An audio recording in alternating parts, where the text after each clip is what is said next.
In a recent report, the USDA predicted egg prices are set to go up by more than 40% this year. Both sides of the political aisle have been quick to blame each other. But as KCBD News Channel 11's Parker Schaffner explains, politics isn't much to blame. Joe Biden especially let the price of eggs get out of control.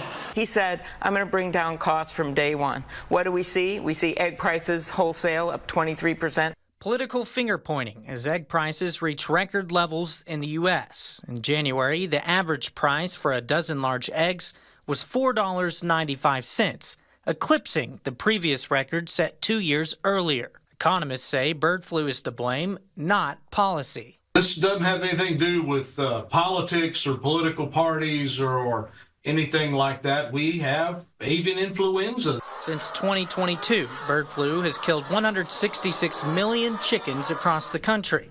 David Anderson, a livestock economist, says once the virus gets into a farm, the losses are devastating.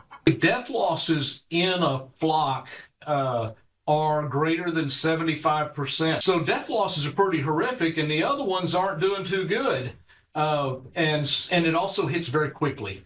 The government requires entire flocks to be killed once the virus is on a farm to prevent its spread.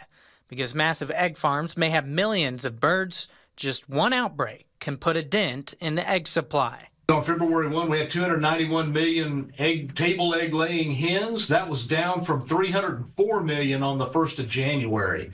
So that gives you some of the scale of sort of losses right there just over that month. Last week, Ag Secretary Brooke Rollins laid out a $1 billion plan to bring down prices for consumers and attack the avian flu. It will focus on increasing biosecurity on farms and helping farmers who have lost their flock recover more quickly. The USDA is also exploring the use of vaccines to cut down on culling, but has not yet authorized any for use. Before we start sticking our chickens, we need to ensure and putting that into the food supply that we know exactly what we're doing. Anderson says it will take some time before egg prices come down. He believes what the USDA is working on can help prevent future outbreaks from spreading. Those are pretty good solutions, I think, but they're not short-term answers to the egg prices we see at the store, but it's still stuff that would benefit us in the long run. There is good news for consumers. Anderson says chicken prices are holding steady. While there have been outbreaks at meat-producing farms, it's relatively small compared to the production. Around 2.2 million of those chickens died from the flu in December, according to the USDA. Parker Schaffner, KCBD News Channel 11.